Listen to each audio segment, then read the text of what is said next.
भारत माता की। मोदी जी को जय श्री राम।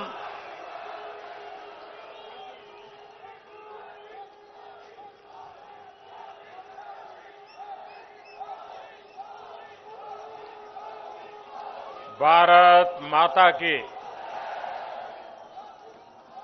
भारत माता की। मंच पर विराजमान हिमाचल प्रदेश विधानसभा प्रतिपक्ष के नेता, यहां के भूतपूर्व मुख्यमंत्री प्रोफेसर प्रेम कुमार धूमल जी, केंद्र में मंत्रिपरिषद के मेरे साथी, इसी हिमाचल की धरती के संतान श्री जगत प्रकाश नड्डा जी, केंद्र में मेरे साथी नौजवान, ऊर्जावान, ऊर्जा मंत्री श्रीमान पीयूष गोयल जी, प्रदेश भारतीय जनता पार्टी के अध्यक्ष श्रीमान सतपाल जी, यहां के पूर्व मुख्यमंत्री, हमारे वरिष्ठ नेता आदरणीय श्री शांता कुमार जी, श्री अनुराग ठाकुर, यहां के सांसद श्रीमान राम स्वरूप जी, सांसद श्री वीरेंद्र कश्यप जी, श्रीमान राम सिंह, श्रीमान जयराम जी और हिमाचल के मेरे प्यारे भाइयों और बहनों,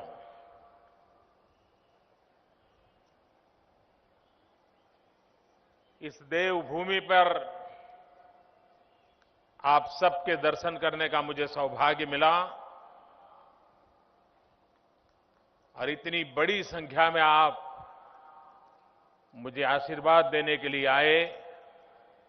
मैं आपका बहुत बहुत आभारी हूं।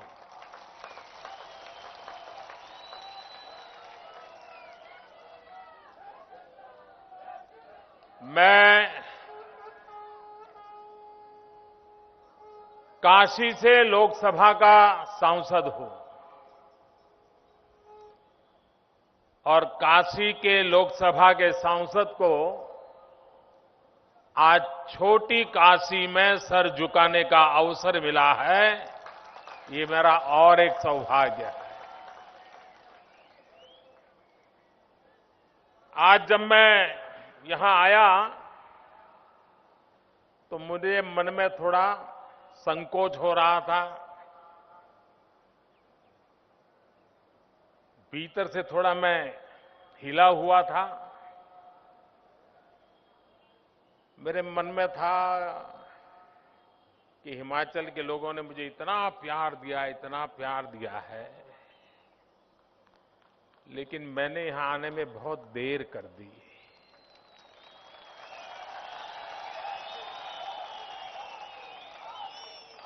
तो हो सकता है आप थोड़े नाराज होंगे, गुस्से में होंगे, ऐसा मैं सोच रहा था। लेकिन यहां आकर के मैंने देखा आपका दिल तो हिमालय जैसा बड़ा है, आपने उतना ही प्यार मुझे दिया, इतना ही प्यार दिया।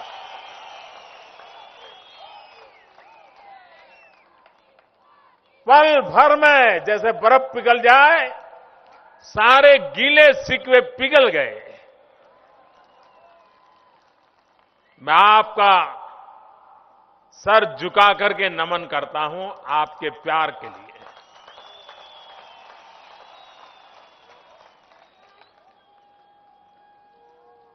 लेकिन आप जानते हैं, जब नई जिम्मेवारी मिलती है, नए नए काम को सीखना होता है, समझना होता है,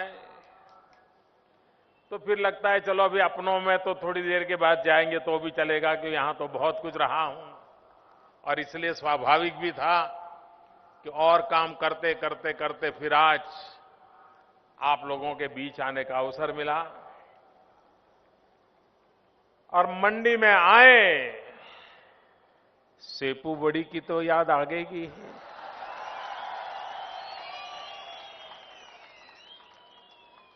और बिना झोल को काम चलेगा कैसे? लेकिन अब तो उससे भी नाता छूट गया है।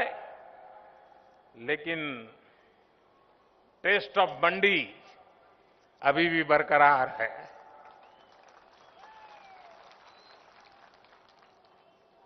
हिमाचल दशहरे के लिए मशहूर है। कुल्लू का दशहरा तो देश भर के लोगों के कभी मन में रहता है कि कभी न कभी कुल्लू के दशहरा देखने के लिए चले जाएंगे। और कल ही रघुनाथ जी महाराज मंदिर वापस लौट गए हैं। बहुत हंसी खुशी के साथ, बड़ी भक्ति भाव से देवताओं का आगमन और विदाई, उसमें आप रममाण थे। वो भी एक शक्ति का स्रोत है। और आज हिमाचल की धरती से देश को भी एक नई ऊर्जा शक्ति का स्रोत का लाभ मिल रहा है। और उसी निमित्त आज मुझे आप सबके बीच आने का अवसर मिला। एक साथ 3 हाइड्रो पावर प्रोजेक्ट, उसके लोकार्पण करने का आज ये अवसर मिला है मुझे। और ये भी बड़ा कोइंसिडेंट कहिए, सौभाग्य कहिए, जब अटल बिहारी वाजपेयी जी प्रधानमंत्री थे, धूमल जी मुख्यमंत्री थे, और जिस प्रोजेक्ट का शिलान्यास हुआ था, उसमें एक संगठन के प्रभारी के रूप में मैं भी मौजूद था। वो शिलान्यास हुआ तब कहां सोचा था कि उसके लोकार्पण के लिए कभी मुझे यहां आने का अवसर आएगा।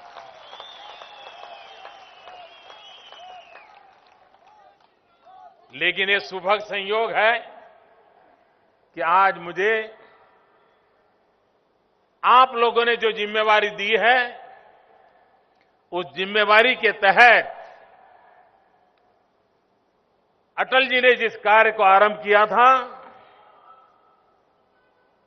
और अटल जी को हिमाचल वासी कभी बाहर के नहीं मानते थे, वो हमेशा मानते थे अटल जी तो हिमाचल के हैं। और अटल जी भी हमेशा मानते थे कि मेरा अगर कोई दूसरा घर है तो हिमाचल है। और इसलिए आज जब इस प्रोजेक्ट का लोकार्पण कर रहा हूं, तब मैं अटल बिहारी वाजपेयी जी की दीर्घ दृष्टि को भी नमन करता हूं, उनका फार साइटेडनेस को भी वंदन करता हूं कि जो हिमाचल के पूरे आर्थिक जीवन को बदलने की ताकत रखता है। ऊर्जा की अपनी इतनी ताकत है, किसी एक माध्यम से भी हिमाचल हिंदुस्तान के छोटे राज्यों में विकास की नई ऊंचाइयों को पार करने का सामर्थ्य रखता है। आज जब मैं मंडी में आया हूं तो मुझे खास करके मंडी जिले के नागरिकों का एक विशेष अभिनंदन करना है, हिमाचल के नागरिकों का अभिनंदन करना है। जब मैं यहां हिमाचल में संगठन का कार्यभार देखता था, तहसील तहसील तक दौरा करता था, अनेक मेरे चिरपरिचित चेहरे आज मेरे सामने मैं देख रहा हूं बड़े दिनों के बाद। उस समय धूमल जी की सरकार थी और शायद नड्डा जी हमारे फॉरेस्ट और एनवायरमेंट मिनिस्ट्री देखते थे। और उस समय हिमाचल में पहली बार पॉलीथीन बैग, इस पर प्रतिबंध लगाने का बड़ा महत्वपूर्ण निर्णय करके स्वच्छता के अभियान का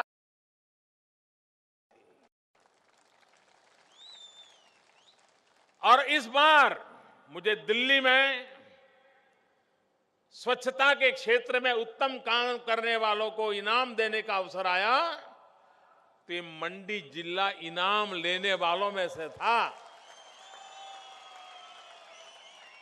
यहां की बहनों ने स्वच्छता के विषय में जो बीड़ा उठाया है और मंडी ने नाम रोशन किया है स्वच्छता के लिए, इसलिए मैं आज विशेष रूप से हमारे सांसद रामस्वरूप जी को, जिले की उनकी पूरी टीम को, यहां के नागरिकों को स्वच्छता के इस अभियान को सफल करने के लिए कोटि कोटि अभिनंदन देता हूं, बहुत बहुत बधाई देता हूं।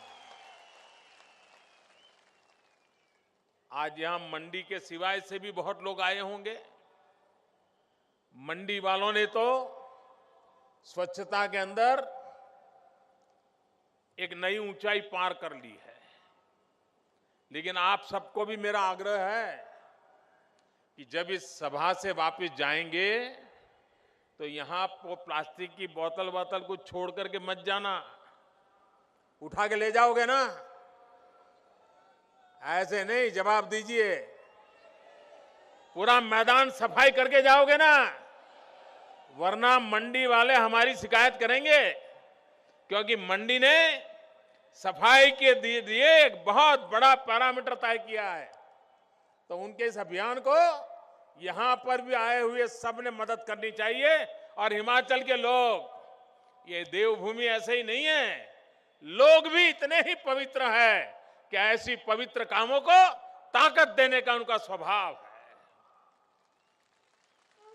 ये हिमाचल देवभूमि भी है, वीर भूमि भी है, ये वीरों की भूमि है।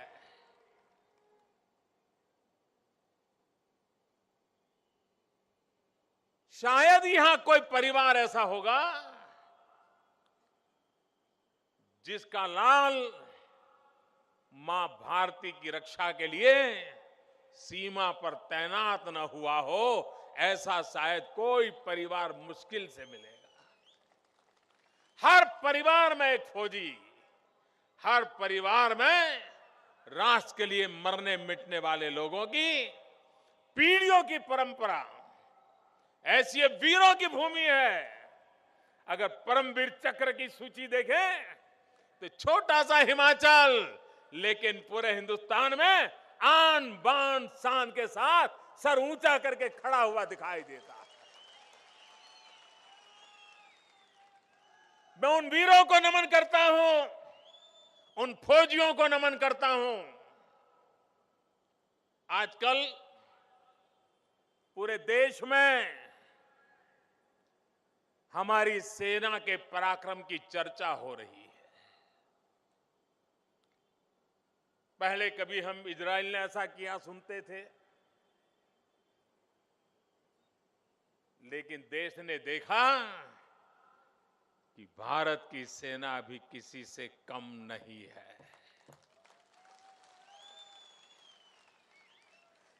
जितना गौरव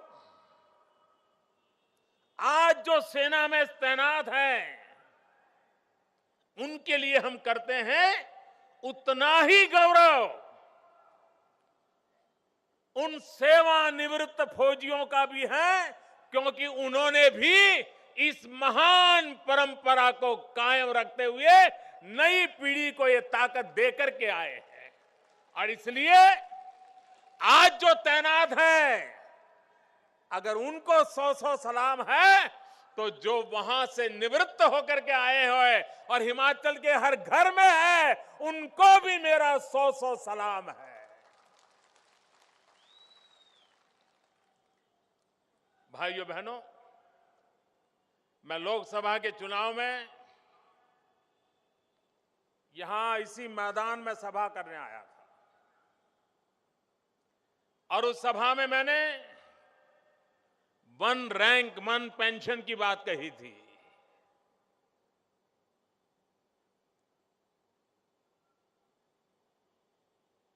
और आज इस वीर भूमि में आकर के सेना के इन बहादुर जवानों को, उनके परिवारों को नतमस्तक होकर के बड़े संतोष के साथ कह रहा हूं कि आपका जो हक था, जिसके लिए आप लोग 40-40 साल से लड़ रहे थे, सरकारें आई गई, वादे बहुत हुए, बड़े चुलबुले भाषण भी हुए, और कुछ लोगों ने तो 200-500 करोड़ बजट में डाल करके आंख में धूल झोंकने का भी प्रयास कर दिया। लेकिन किसी ने हिसाब नहीं लगाया कि वन रैंक वन पेंशन आखिर है क्या, आर्थिक बोझ कितना आएगा, कैसे करेंगे। कुछ नहीं किया। जब आकर के मैंने इस काम हाथ में लिया तो हर दिन नई चीज निकलती थी, हर दिन नई चीज निकलती थी, आर्थिक बोझ बढ़ता जा रहा था। मैं तो हैरान था कि पहले की सरकार वन रैंक वन पेंशन में 200-500 करोड़ सोचती थी, ये मामला तो 10,000 करोड़ से भी ज्यादा जिम्मेवारी का बन गया। किसी भी सरकार के लिए एक मुश्त 10,000 करोड़ रुपया देना काफी बहुत मुश्किल होता है। मैंने फौज के लोगों से बात की। मैंने कहा, भाई ये मेरा वादा है, और मैं तो फौजियों को बड़ा आदर करने वाला व्यक्ति रहा हूं, लेकिन मुझे आपकी मदद चाहिए। फौज के लोगों ने मुझे कहा, मोदी जी बताइए क्या चाहिए। मैंने कहा, भाई एक मुश्त तो नहीं दे पाऊंगा, क्या इसको 4 हिस्सों में टुकड़े कर दें तो चलेगा। मैं आज मेरे फौज के जवानों को नमन करता हूं, उन्होंने एक बात में मेरी बात को मान लिया, और आज 4 किस्त में पहली किस्त का 5,500 करोड़ रुपया हम दे चुके हैं, और किस्त भी ऐसे ही मैं दे के रहूंगा। वन रैंक वन पेंशन 40 साल से लटका हुआ सवाल, देश के लिए मर मिटने वालों का सवाल, ये सरकार है जो देश की सेना का गौरव करने वाली उस काम को पूर्ण कर दिया। और आज जहां भी जाता हूं, न सिर्फ फौजी लेकिन फौज के परिवारजन मुझे इतने आशीर्वाद देते हैं, इतने आशीर्वाद देते हैं कि मुझे ऐसे लोगों के लिए कुछ और करने का हमेशा एक नया उत्साह मिलता है, ताकत मिलती है, मेरा हौसला बुलंद होता है। भाइयों बहनों, आज यहां एक रामपुर हाइड्रो पावर जो सतलुज नदी पर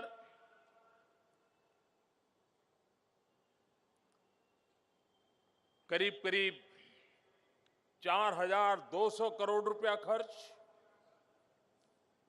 कोल डैम वो भी सतलुज नदी पर 800 मेगावाट। और बहुत कम लोगों को मालूम होगा,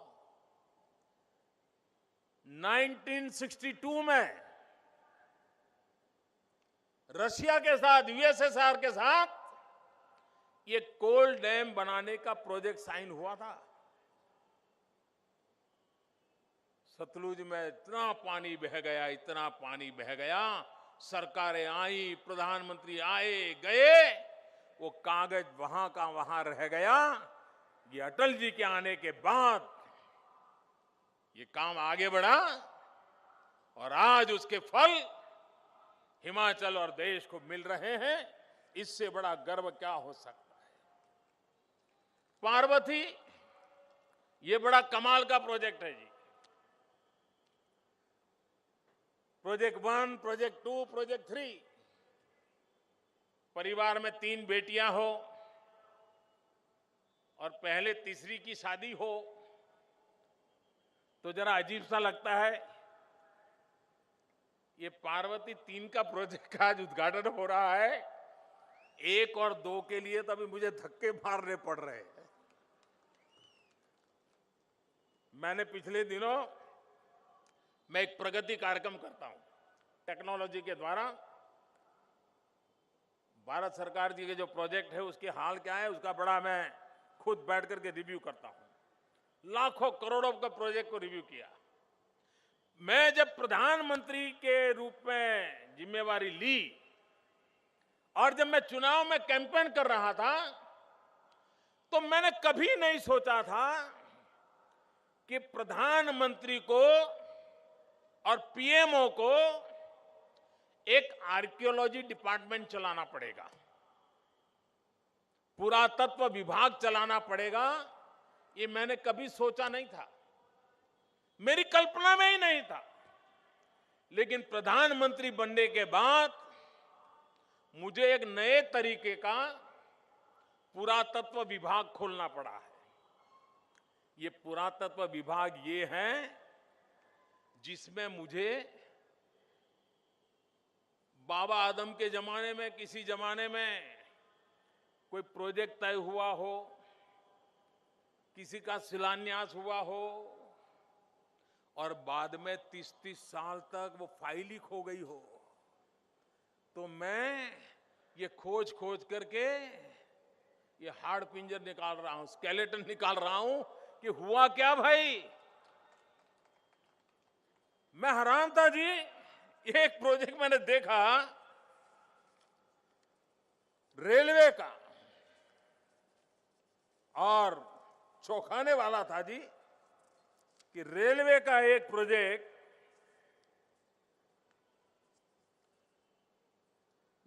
नांगलबान तलवाड़ा रेलवे। ये नांगलबान तलवाड़ा रेलवे 1981 में तय हुआ था जी। आज आप देखिए 35 साल हो गए। 35 साल के बाद मैंने पूछा भाई इसका हुआ क्या। अभी मैंने उसको खुदाई करके निकाला है सारी फाइलों को। पुरातत्व विभाग मेरा काम कर रहा है और आज उस रेलवे प्रोजेक्ट को भी आगे बढ़ाने के लिए अब जब तय हुआ था तब वो प्रोजेक्ट सिर्फ 34 करोड़ का था, 34 करोड़ रुपीस।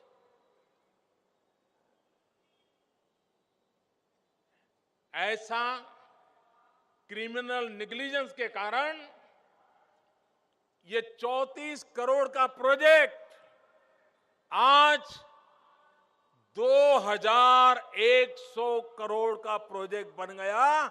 आप कल्पना कर सकते हैं कि अगर उस समय यह हो जाता तो इतने सालों में कितना लाभ मिलता और 34 करोड़ में काम पूरा हो गया होता। आज 2100 करोड़ रुपए का बोझ इस सरकार को वहन करने की नौबत नहीं आती।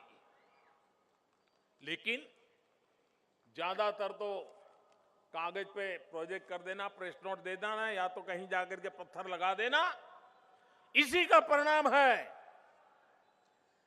भानुपली बिलासपुर बेरी ये नई रेल लाइन करीब 10 साल पहले इसकी कल्पना हुई। उसके बाद 3000 करोड़ का ये प्रोजेक्ट, चुनाव गया, बात भूल गए, छोड़ दिया। भाइयों बहनों, उस प्रोजेक्ट को हमने फिर से निकाला है। उसको भी आगे बढ़ाने के लिए काम शुरू करने के लिए आदेश कर दिए गए हैं। भाइयों बहनों, हिमाचल में ऊर्जा के क्षेत्र में तो प्रगति करनी है। टूरिज्म के क्षेत्र में भी अपार संभावनाएं पड़ी हुई है। उसके लिए इंफ्रास्ट्रक्चर चाहिए और हिमाचल की जनता भली भांति जानती है कि जब जब यहां भारतीय जनता पार्टी को शासन चलाने का अवसर मिला, हमारे पहले मुख्यमंत्री हुआ करते थे शांता कुमार जी।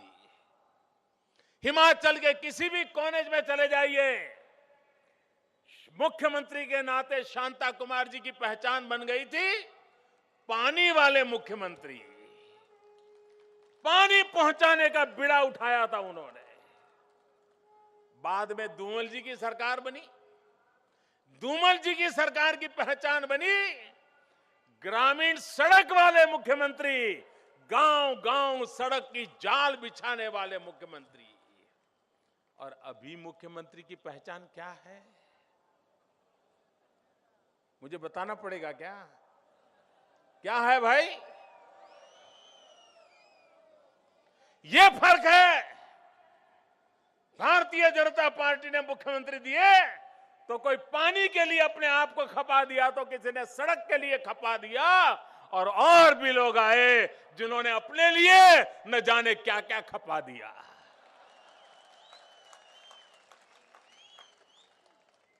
और इसलिए भाइयों बहनों, विकास की हमारी जो दिशा है, ज्यादातर सरकारों की पहचान एक आध काम कर लिया तो एक सरकार पहचान भी बन जाती है। लेकिन आज दिल्ली में ऐसी सरकार बैठी है जो जीवन के हर क्षेत्र को स्पर्श करने का प्रयास कर रही है। अगर हम टॉयलेट बनाने की उतनी चिंता करते हैं तो हाइड्रो प्रोजेक्ट बनाने की भी उतनी ही चिंता करते हैं। अगर हम गांव की सड़क बनाने की चिंता करते हैं तो अटके हुए रेल के प्रोजेक्ट को भी उतनी ही ताकत देकर के आगे बढ़ाने का प्रयास करते हैं। एक तरफ हिंदुस्तान को ऊर्जा देने की ताकत हिमाचल रखता है, उसी हिमाचल में ऊर्जा बचाने का काम भी हम करते हैं। वरना इतनी ऊर्जा उपलब्ध हो तो यहां ऊर्जा बचाने की जितनी हमारी जरूरत है उससे ज्यादा हम बिजली पैदा करते हैं। तो मोदी जी हमें बिजली बचाने के लिए क्यों समझा रहे हो? हिमाचल वालों ने मुझे नहीं कहा। हमने एलईडी बल्ब का अभियान चलाया। ठीक है, अभी भी और गति लाई जा सकती है। मैं यहां की सरकार से अनुरोध करूंगा, लेकिन अभी तक लोगों की भागीदारी से जो हुआ है, 70 लाख की आबादी वाला हिमाचल प्रदेश एक प्रकार से 10 लाख परिवार वाला प्रदेश।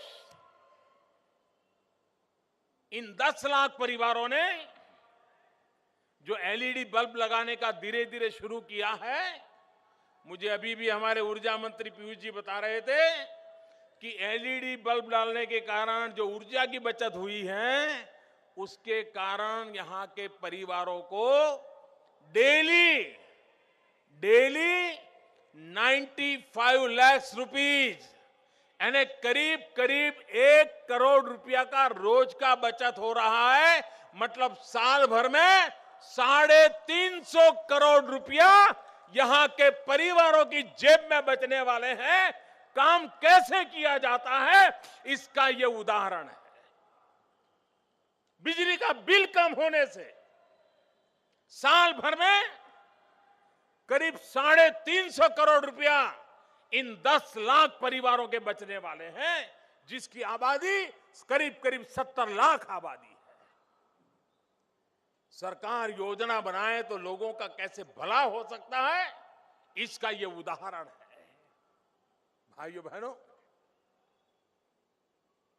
इसके कारण पर्यावरण की भी रक्षा होती है, और पर्यावरण की रक्षा पर भी बल देना हिमाचल में तो विशेष आवश्यक है। जब धूमल जी की सरकार थी, जंगलों में पेड़ लगाने की जो उनकी स्कीम थी,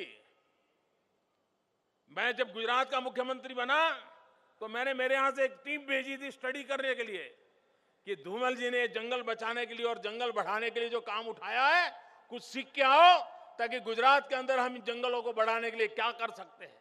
इतनी अद्भुत योजना बनाई थी, क्योंकि हिमाचल की वो ताकत है। और इन जंगलों को बचाने के लिए हमने एक दूसरा बीड़ा उठाया है। गरीब से गरीब परिवार को भी आने वाले 3 वर्ष के अंदर अंदर घर में गैस के चूल्हे का कनेक्शन दे देना। मेरी माताओं बहनों को प्रसन्नता होगी जब गैस का चूल्हा होगा। और हिमाचल में तो ठंड में कितनी लकड़ी जलाओ, पता नहीं चाय बनते बनते बनते कितना टाइम चला जाता है।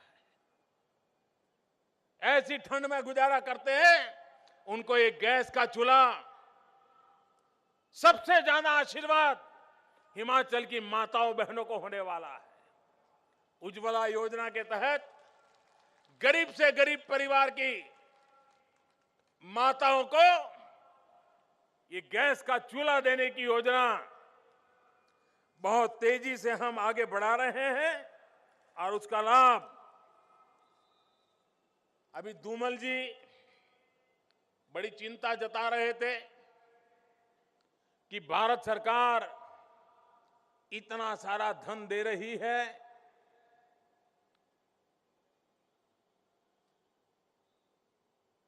लेकिन भारत सरकार जरा हिमाचल सरकार से हिसाब भी मांगे। उनकी बात सही है, हम ही क्यों, हिमाचल की जनता भी तो हिसाब मांगेगी।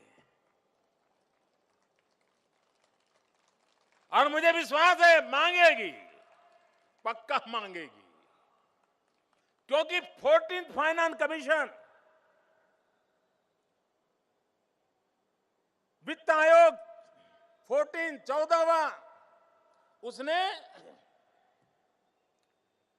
हिमाचल के लिए 21,000 करोड़ रुपए आवंटित किया गया था।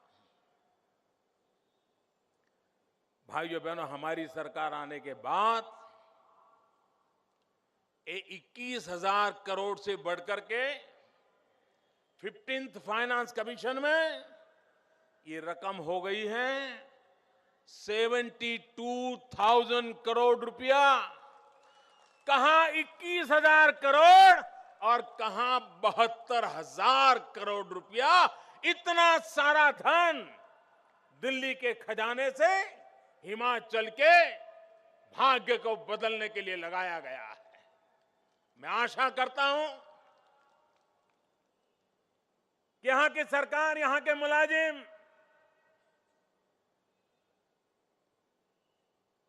एक मुश्त ताकत दिखा करके पाई पाई का सही उपयोग हो, हिमाचल की जनता के काम आए इस प्रकार से उपयोग हो, और इस धन को लगाएंगे तो हिमाचल का जीवन बदल जाएगा। हिमाचल देश को देने वाला राज्य बन जाएगा। हमारे किसान फलों की खेती, मैंने अभी जो पेप्सी बेचते हैं, कोका कोला बेचते हैं और बोतलों में भर भर कर जो पानी बेचते हैं, कलरफुल मिठा, बड़ा ही लोग पैसे भी बहुत देते हैं। हमने उनसे आग्रह किया है कि ये जो आप बोतलों में पानी बेचते हो, सिंथेटिक टेस्ट भी होता है उसमें, क्या उसके अंदर नेचुरल फलों का 5% जूस भी मिक्स कर सकते हो क्या? और मुझे खुशी है कि पिछले दिनों नागपुर के अंदर जो संतरे होते हैं, नागपुर के किसानों का और कोका कोला कंपनी के बीच एमओयू हुआ, और अब वो कंपनी जो कोका कोला बेचेंगे उसमें 5% जूस नेचुरल फ्रूट जूस होगा। इसके कारण किसानों को तुरंत मार्केट मिल जाएगा। हिमाचल के किसानों के लिए भी जो फलों का उत्पादन करते हैं, उनके लिए भी आने वाले दिनों में यह आशीर्वाद रूप बनने वाला है। हम जानते हैं हमारे देश में खेती प्राकृतिक आपदाओं से घिरी रहती है। कभी कभी इतनी बाढ़ आ जाती है, खेत के खेत काट करके ले जाती है, फसल बर्बाद हो जाती है। पहली बार आजाद हिंदुस्तान ने कभी सोचा तक नहीं था ऐसी प्रधानमंत्री फसल बीमा योजना इस बार हमने लागू की है कि जिसके कारण हिंदुस्तान का कोई भी किसान प्राकृतिक आपदा में साल भर गुजारा करने के लिए टिक सकता है, मुसीबतों से रास्ता खोज सकता है। इतनी बड़ी उपयोगी योजना प्रधानमंत्री कृषि फसल बीमा योजना हमने की है।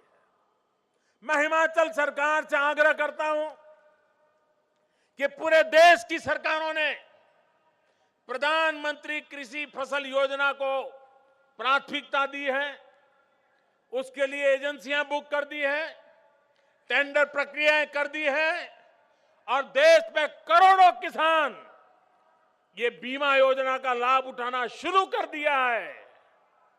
लेकिन उसमें अभी हिमाचल में गति नहीं आई है। हिमाचल के मेरे किसानों के साथ यह अन्याय नहीं होना चाहिए और इसलिए भारत सरकार ने इतना बड़ा अहम कदम उठाया है। उसमें हिमाचल सरकार भी अपनी जिम्मेवारी को निभाते हुए हिमाचल के किसानों को प्रधानमंत्री कृषि फसल बीमा योजना का फायदा उठाने के लिए प्रेरित करे। यहां के किसानों का जीवन बदल जाएगा। हम फूड प्रोसेसिंग पर बल दे रहे हैं। हमारे यहां किन्नौर इलाके में आलू वगैरह जाने जाते हैं, लेकिन अगर फूड प्रोसेसिंग होता तो उनको और आय ताकत मिल जाती। भारत सरकार फूड प्रोसेसिंग पर बल दे रही है ताकि हमारा किसान जो पैदा करता है, क्योंकि पहाड़ों से मुझे याद है फल तैयार होने के बाद शहर तक जाने से इतनी कठिनाइयों से उसको गुजरना पड़ता है कि बहुत बड़ी मात्रा में फसल नष्ट हो जाती है।